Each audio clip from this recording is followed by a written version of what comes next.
Hi friends, welcome to our channel. ఈరోజు మనం పచ్చి జీడిపప్పుతో చికెన్ కర్రీని ఏ విధంగా రెడీ చేయాలనేది మీకు చూపిస్తున్నాను ఫ్రెండ్స్. నేనైతే ఏ విధంగా రెడీ చేస్తానంటే, ముందుగా పచ్చిమిర్చి, ఉల్లిపాయలు, టమాటాని కట్ చేసి రెడీ చేసి పక్కన పెట్టేశానండి. తర్వాత స్టవ్ ఆన్ చేసి ఒక 2 టేబుల్ స్పూన్ ఆయిల్ అయితే వేసి ఉల్లిపాయలు, పచ్చిమిర్చిలు దోరగా వేయిస్తామండి.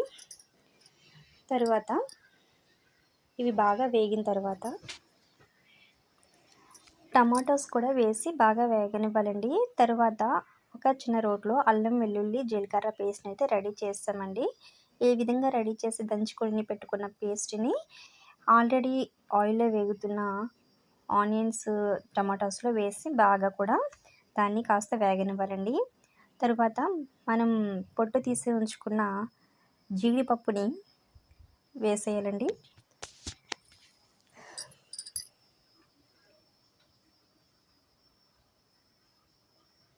చూస్తున్నారా, ఈ జీడిపప్పు అయితే రెడీ చేసాం కదండి, ఇది వేస్తున్నామండి. ఇది వేసుకొని బాగా కలపాలండి.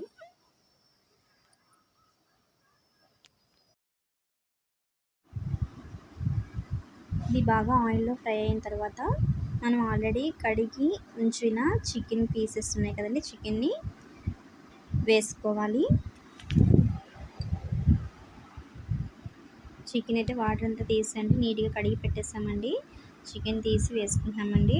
ఇప్పుడు మనకి గ్రేవీ కోసం కొంచెం గ్రేవీగా కర్రీ కావాలి కాబట్టి కొంచెం నేనైతే పెరుగు అయితే వేస్తున్నానండి. పెరుగు వేసి బాగా కలిపేస్తున్నానండి. పెరుగు అంతా దానికి పట్టేలాగా. ఆల్రెడీ నేను ఫస్ట్ తాలింపులో అయితే వేసుకోవాలి, కానీ నేను ఇప్పుడు వేస్తున్నాను, బాగానే ఉంటుంది. సో ఇదంతా కూడా బాగా కలిపి ఉంచాలండి. ఇప్పుడు కొంచెం మనకి రుచికి తగినంత సాల్ట్ అయితే వేస్తున్నాను.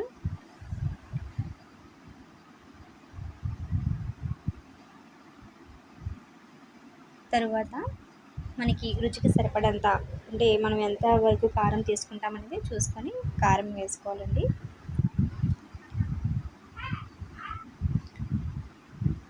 కారం వేస్తామండి. ఇప్పుడు ఇదంతా కూడా బాగా మొత్తం కూర అంతా బాగా కలపాలండి. మొత్తం చికెన్ పీసెస్ అన్నిటికీ ఆ ఉప్పు కారం బాగా పట్టాలి కదా, మొత్తం బాగా కలిపేస్తున్నానండి.